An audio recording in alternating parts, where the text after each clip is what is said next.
Hoje iremos falar sobre a criatura da noite que tirou o sono das crianças e adultos em Recife, capital pernambucana, nos anos 1970. E é símbolo da cultura pernambucana. A perna cabeluda. Exatamente o que diz o nome, uma perna cabeluda, decepada e se movendo aos pulinhos. Ela ainda assim era mais que capaz de matar com seus poderosos chutes, rasteiras, enfim, coisas de que uma perna.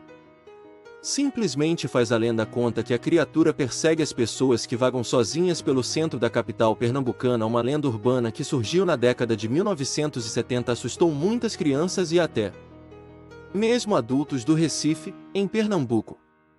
A criatura, que ninguém consegue explicar muito bem como é, costuma se esconder atrás de árvores durante a madrugada e fica à espera de uma nova vítima. A perna cabeluda costuma atacar aqueles que andam sozinhos pelas ruas do centro da cidade. Apesar de ser macabra, a lenda se tornou um dos símbolos da cultura pernambucana.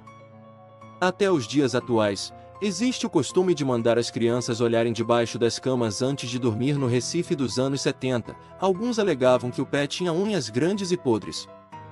Outros, que o pedaço de corpo não era sequer humano. As vítimas eram pegas de súbito na madrugada e sofriam ataques nas ruas, e mesmo caídas, continuavam a ser surradas.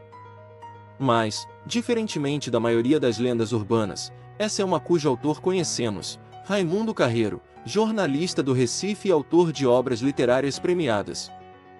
Na década de 1970, Carreiro, que trabalhava no Diário de Pernambuco, afirma que um companheiro de redação chegou afoito ao trabalho durante a noite. Dizia ter visto, embaixo da cama que dividia com a esposa, uma perna cabeluda. Mas e o tronco? Indagaram os amigos. Não tinha, respondeu, com toda a sinceridade. Não é o que parece, dizia a esposa do companheiro de Raimundo. Como relata Raimundo, os jornalistas da época eram boêmios e gostavam de contar histórias mirabolantes uns para os outros. Era uma piada desde o começo. O relato ganhou o status de estrela com o empurrão do regime político da época. Como vivíamos sob a ditadura militar e muito conteúdo não podia ser publicado devido à censura, o então editor do Diário de Pernambuco, Marques Fernandes, incumbiu a Raimundo uma coluna policial com casos tidos como absurdos. Surgiu aí a história da perna cabeluda. O sucesso foi imediato. No dia seguinte, a perna já era citada em programas radiofônicos de grande repercussão. Existiam relatos afirmando que a criatura é uma perna decepada e cheia de pelos que se movimente com pulinhos atrás das vítimas.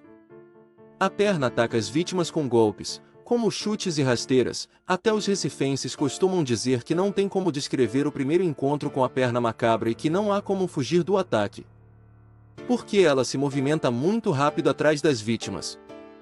Outros relatos afirmam que a história da perna cabeluda surgiu a partir do relato de pessoas que eram violentadas durante a ditadura militar e não podiam expor as agressões. Raimundo, que fez parte do movimento armorial, criado por Ariano Suassuna na busca por criar arte erudita a partir da popular, tem uma teoria desconfortável para explicar o fenômeno da perna cabeluda: as brigas entre os maridos e os amantes de suas esposas.